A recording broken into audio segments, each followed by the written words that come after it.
What's up, everybody? Welcome back to Crunch Time. We took a week off because we just got new jerseys and we had to make sure they were here in time. So, the new Crunch Time jerseys are in. Max, how do you like them? Oh, it's good, Kruck. I like the design, like the colors. You like yours? Absolutely. Went with hockey instead of baseball A this little year. different.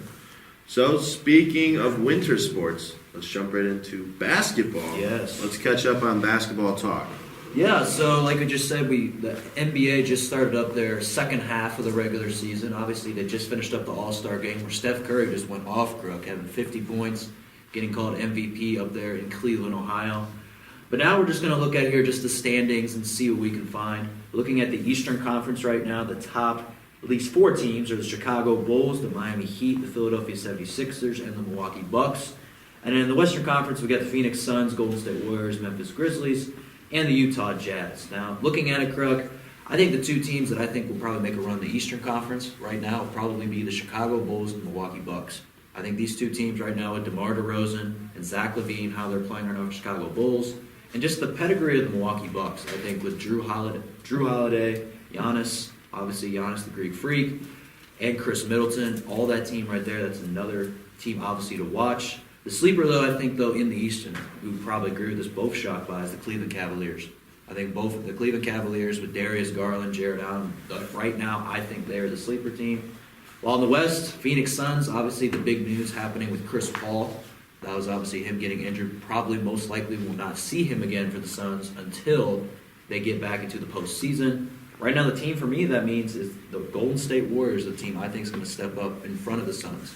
I think with Steph and Klay Thompson, that whole pedigree, they can stay healthy. They're the team right now to watch. For me, Kruck, I think the sleeper for the West is the Dallas Mavericks. I think that with how Luka Doncic is playing, Jalen Brunson, how the whole team is coming together, I think Luka, if he can just keep getting triple doubles, trying to get each night, they're a team to watch for sure. What do you think? Looking at the West, it's been a long time since a team has been truly led by a center position. You look at the old school teams, you got Wilt Chamberlain, you got Kareem Abdul-Jabbar, you got Bill Russells. Back in the day, these teams, or even Hakeem Olajuwon, in like the 90s, not so long ago, these teams were led by, these centers. Then we transitioned into small, point guards and some shooting guards leading the charge, and now we're at the small forward era, where the small forward, the three, the stretch man, is the one leading the charge. Well, the Nuggets have started a wave.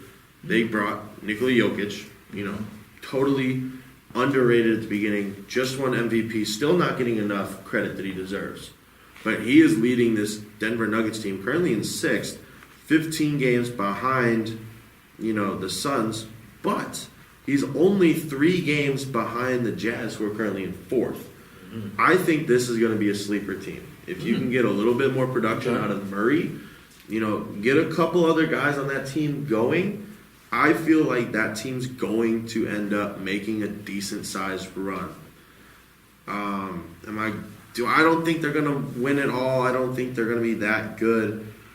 But I think they have some ability. I mean, Aaron Gordon, let's be honest.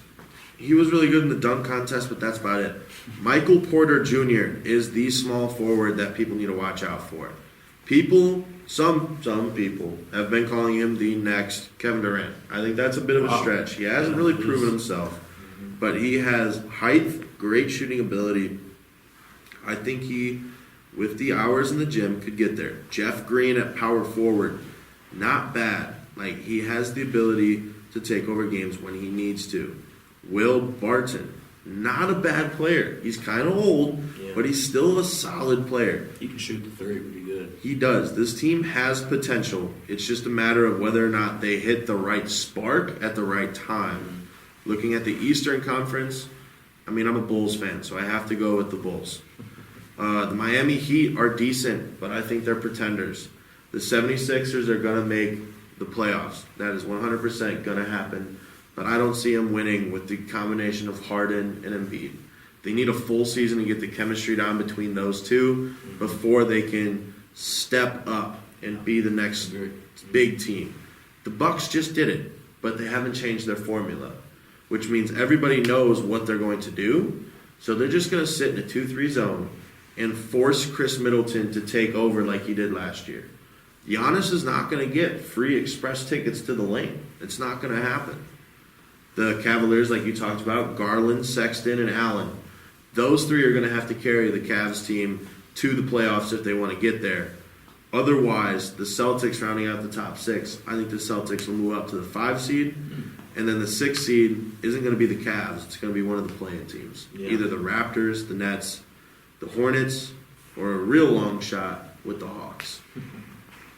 Yeah, I mean, I kind of like what you said about the Boston Celtics. I think their team, before the All-Star break, they were one of the hottest teams, Kruck, in the NBA. Like, they were getting, and Jason Tatum and how that team is playing right now, I really think that the Boston Celtics could possibly, I think they could move to the 4 seed, Kruck.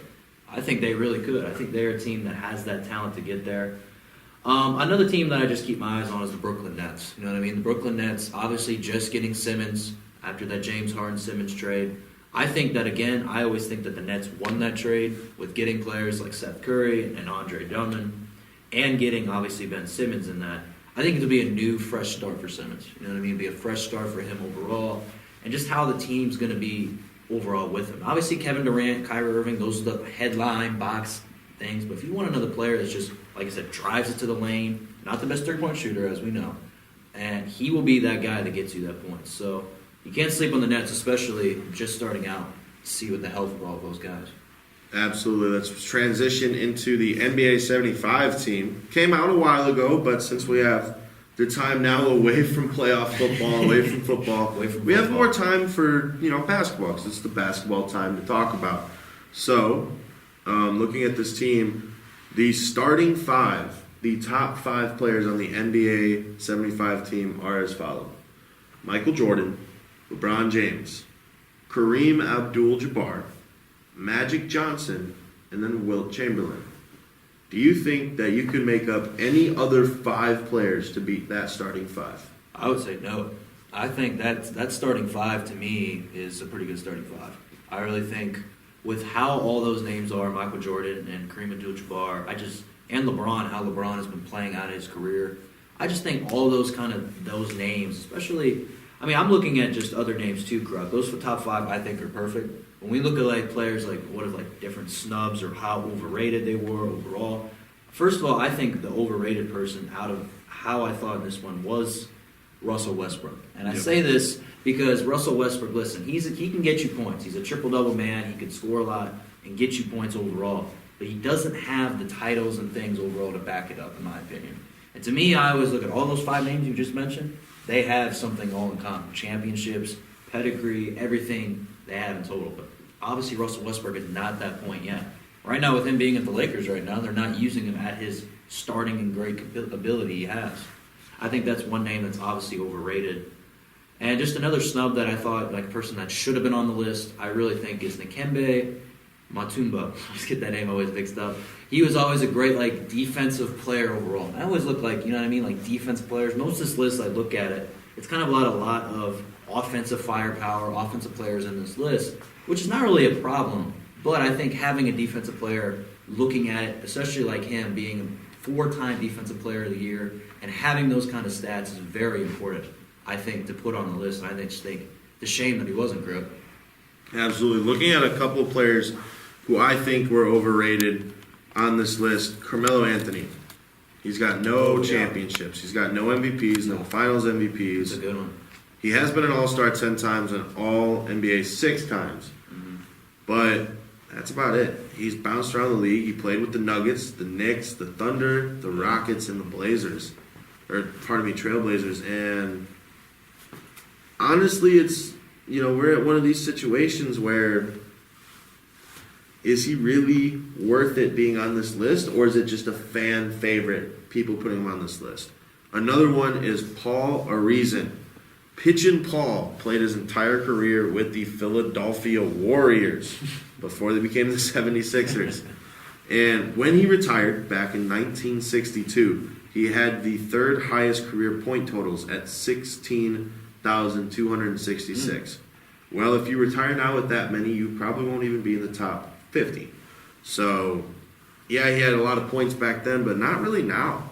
He didn't have any. He had 1 championship. Wasn't an MVP, wasn't the finals MVP, but he was inducted into the Hall of Fame.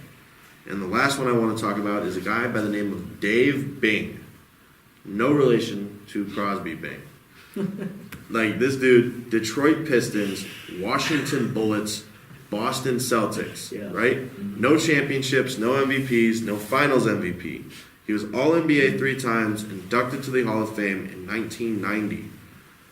I mean, he didn't really blow you away with the stats either, because he only had 18,000 points in a span of 22 years. So you break that down, he's going to get around, 800, 850 points per game, or points per year. That's not really a lot in today's basketball era. So there are some guys here who I don't think deserve to be on the list. Yeah, I mean, I kind of agree with you with the Carmelo Anthony thing. I think Carmelo is just a guy that I always looked at him as like, I think a lot of people looked at Carmelo. The only real success I think Carmelo really had was when he was with the Nuggets in the whole career. He kind of had his most stats at his beginning of his hype. But now you look at it, just look at his end of his career, it didn't really pan out, I think. Obviously with the Knicks and Trailblazers. I mean, with the Trailblazers, he was kind of still like a third wheel to the party, right? You still had C.J. McCollum on that team. You had Damian Lillard on that team, which is another player on the list, Damian Lillard. And so that's something that Carmelo had to deal with in his career. Now, granted, I think there was also a lot of college success. Now, that's obviously different from NBA. Like he was with Syracuse, that's another thing that he had overall back in his day. But I think just, like you mentioned before, not having the championships or anything to back it up with and helping out, I think it's a big key for him should not possibly be a little overrated on this list. 100%. And looking at some of the snubs, going to go with the snubs. First one on my list, Dwight Howard. Dwight Howard, 3-time Defensive Player of the Year, 1-time NBA champion, 8-time All-Star, 8-time All-NBA player. Where's he at on the list? Tracy McGrady. Where's that guy on the list? Yeah, his career was ended early, but he was still a phenomenal player when he took the court. What do you got? I was a good one. I didn't even think about Tracy McGrady. He was a player that I always thought I kind of looked up to a little bit. You know what I mean? Just how he played, and how he kind of just changed the game a little bit overall. That was another guy I really like. Another guy that I also mentioned too before is Vince Carter. I think Vince Carter with him, I always looked at Vince Carter as being one of the best dunking kind of players overall time. Obviously, we can't forget that dunk contest he had that one time, showing off cool dunks and 360 plays. I always thought that was cool. It almost made me try to dunk sometimes, which it didn't really go that well because hopefully I didn't fall on my face or whatever. But to regard though, I still tried to emulate that from his type of career. And I think obviously he was Rookie of the Year back in 1999, and he had a lot of other cool things as well for Vince Carter. I thought he was just a very inspirational guy that should have been on that list, other than people like maybe an Anthony Davis, Russell Westbrook, other kind of people on that list as well. Absolutely. We're going to head to a quick break. We'll be right back with more sports after this. What's up, everybody? Welcome back to the second part of Crunch Time. Yes. Tiny little break there. MLB lockout. The MLB executives, as well as the MLPA, the Major League Baseball Players Association executives, met in Jupiter, Florida, home of one of the 2 locations for spring training. They met at Roger Dean Stadium to hash out what they really wanted. And the issue at hand was they want younger players to be paid more and to have earlier aberration eligibility in their contract. Basically allow them... Arbitration. Pardon me. Arbitration. Big words kind of get to me. Easier to let players leave the teams that they got drafted to earlier. So right now, a common rookie contract would be 4 to 6 years. They want it to be down to 2 to 5 years to get them able to transfer teams, to trade teams, free agencies, those kind of things a lot earlier, And the MLB says, sorry, we're not going to do that. It's kind of how things have gone, and it's how things we want to go. So my question for you, Max, at what point does baseball need to quit with the traditions and start to move forward? I think it should be sooner than later. I really think. I think they need to move forward quickly because I think the game is changed. I think the game has changed and players have changed about how they want to deal with contracts and how they want to deal with themselves and and how they want to promote themselves. I think that's another big thing too, is how they want to portray themselves as athletes, as we can see with how different athletes are trying to do different things in their careers. I think when you look at it, I think especially since this is getting closer to on that they're going to possibly cancel regular season games because of all this. That's another thing too, is that you as both sides, obviously they got to figure out something because they don't want to keep this going on. But players, I think they're going to realize they want to do is they want to go to the best places possible. You know what I mean? They want to find places that are good for them as well. And I think that's going to be the most important part, is how players are going to try to choose for themselves, and how owners are going to have to soon realize that's what players feel like is best for them. Because the league is for players, Kruck. I've always said this, how a league as a team, MLB and how it's set up is by their players. Owners, yeah, they can help out with how they think, but that's the tradition of baseball, in my opinion. And so that to me is going to forefront to the future. Absolutely, 100%. And, looking at players who need or who want to leave, who want to do this, who want to do that, Freddie Freeman has been a free agency since the lockdown started. And by all indications so far, it looks like the Yankees are one of the front runners to get him. Okay. Why is he trying to leave the Braves? I mean, you look at it, the Braves have given him everything he's wanted, and he's produced under the Braves. He has, he said he wanted to be one of the best first basemen of all time. Mm-hmm. Well, MLB, they gave him the MVP. He won a World Series with them. Yeah. The team is, for lack of a better term, loaded. They have one of the best second basemen. They have one of the best center fielders when healthy. Their catcher, Travis d'Arnaud, he's starting to get better too. Their rotation could use a little bit of work. Their bullpen could use a little bit of adjusting. But you got Austin Riley. Mm-hmm. Looking at this team, Austin Riley at third. You got Dansby Swanson at second. You got Ozzie Albies Dansby Swanson at shortstop. Ozzie Albies at second. Freddie Freeman at first. Mm-hmm. This team is loaded. And when you go to the AL to play a couple games, you got Jorge Soler, the old Kansas City KC Royals DH. Mm-hmm. I mean, this team has got the ability to continually be good, yearly at this point. And Freddie Freeman wants to leave? Yeah. Why? I personally, Kruck, I could not tell you. I really don't. I think what you mentioned, all those names especially, should be a reason why you should stay. You know what I mean? Why you possibly should stay and be a part of the team. I mean, maybe the only reason I could possibly see it is Freddie Freeman's been there, obviously, his entire career. You know what I mean? He's been there, and maybe he wants to try to get a new fresh start, right, Krug? Maybe he wants to go somewhere. And since I guess you mentioned that the Yankees are a big forefront, you already got Giancarlo Stanton there, you got Aaron Judge there. Maybe he wants to just keep being more on the Bronx Bombers there, Krug, and keep getting more hits out there. I don't know. But I think when you look at it, I think for him personally, it's probably best if he stays in Atlanta. I think if you look how the team is organized there, especially like I said, they just came off winning the World Series. And having that happen to you is very important for a team like the Braves. And my uncle is a big Braves fan too, Kruck. And so he's always been talking about Freddie Freeman. He's always loved Freddie Freeman. I think that's kind of what they want to see in the Braves, for sure. I mean, absolutely. You're looking at this team, and I don't understand the appeal to leave it. Yeah, Charlie Morton on the mound, Max Fried, Ian Anderson, and after that it kind of suffers a little bit. Max Fried, Charlie Morton, they're going to be reliable pitchers. Yeah. The bullpen, not so much, but Will Smith is a closer. Not a terrible option.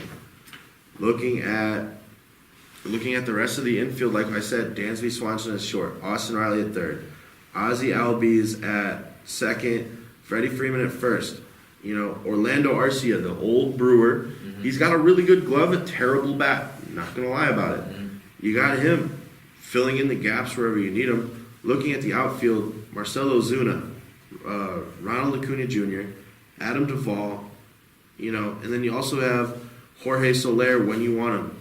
Looking at this team, this is a really good team. Yeah. Why would you want to leave it? Unless you just hate the humidity of Georgia. You hate the Braves because they are kind of racist towards Native Americans. Unless there is something just fundamentally wrong between his morals and ethics and the Braves' morals and ethics, I don't see a good reason to leave. But then again, I don't really that was see a good much. one. You took it there. I like that. That was good. And Yeah. Moving on. We talked about this before the show. What sport? Now, for you fans at home, you all have your own opinion because everybody's entitled to one. What sport produces the most athletic athletes? Here at Crunch Time, we define athleticism as a potential to transcend different sports. An example would be LeBron James was also really good at football. He was All-Ohio for 1 or 2 years of his high school career. He would be considered an athletic, player because he could play football or basketball. So what sport would you say has the most of these, multi-dimensional, multi-sport athletic players? This is a tough one, Kruck. Like I said, there's a lot of different sports. I look at it. There's a lot of, like you mentioned before, there's a lot of basketball players that could be football players. There's a lot of, there's some people in lacrosse. I mentioned there's people in lacrosse that, listen, that's a couple people. Like, for example, we go to get Chris Hogan for, the New England Patriots. He was a pretty good guy. He was all right. He played lacrosse. But, hey, he came in to be a Super Bowl person and a champion. So, hey, he came out to be a wide receiver for the New England Patriots. So, maybe there's a sport there. There's a lot. I think also an interesting one, too, though, is baseball and football. I think that one's an interesting one because you look at, obviously, people like Bo Jackson. You look at Deion Sanders that was there. That's a couple of names that are kind of like small-time athletes that are very athletic and kind of played into those kind of different sports. And I'm very intrigued to see that. Like, I think baseball, and it's weird because baseball, it's not many, like, you know what I mean? They're a little bit not more tough and buff like football players are, like we see in football. But we've noticed that a lot of trends. I think, to me, I think football to baseball is interesting. And maybe you could switch it vice versa to baseball to football. Those kind of two, to me, kind of interesting go together. You don't think it's right, but it works out, I guess, in the end. Totally. The sport, I would say, that has the most athletic talent in it, I would personally go with football. I would say football has the ability to, put players in different sports. Mm-hmm. I would say that most wide receivers could be successful in basketball or baseball. Mm-hmm. I'd say most linemen would be successful in sports such as wrestling or UFC or, other sports where, like, you need size, like rugby, right? Rugby, yeah. Honestly, I would say quarterbacks. They're pretty much stuck with the quarterbacks. But defensive players, I would say, are more athletic than offensive players as a whole. Mm-hmm. I think, I agree with you to an extent, too, that football, to me, is another thing. You know what I mean? Because football you can go a lot of different ways with football. You know what I mean? Like you mentioned about wrestling, you got lacrosse, you got basketball, you got baseball.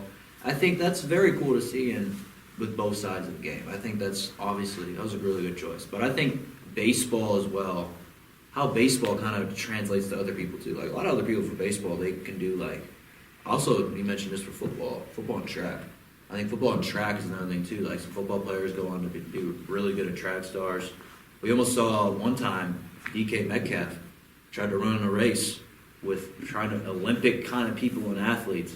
Didn't go his way. He got, like, 7th or 8th or whatever in the heat. Still got last place. But, hey, he still ran a really, really good time, like a 10 point, like a 10.3, 10.4. That's still pretty good. That's faster than me, girl. So I think that's very cool. It's another thing, too, that football translates. Well, I'll put it this way. It's going to be a really hot take, so I'm going to say it really quickly and move on. Track is not a sport. Running is part of a sport, right? Okay. But I would say that just running is not a sport, in my opinion. But since it's a hot take, we're going to move on quickly. Max, what is the best sandwich of all time? The best sandwich of all time? Wow. There's a lot. Have you ever tried the Cuban sandwich? Cubans are pretty good sandwiches. Yeah, they are pretty good sandwiches. I thought those are pretty good sandwiches. I'm going to have to go with the old school Reuben. I love a good Reuben's, yeah. Reuben's. I don't know. I'm always like an old fashioned kind of guy with sandwiches. You know what I mean? You can't beat a PB&J. Good So, old yeah, fashioned PB&J PB&J goes it's hard. pretty easy. I mean, there's what ham and cheese too. I always like ham and cheese, like a little basic. So, but I think the Cuban sandwich, I've always liked that taste of it. So, Perfect. All right, that'll do it for Crunch Time. We'll see you guys next time. Same bat time, same bat channel. yes, sir.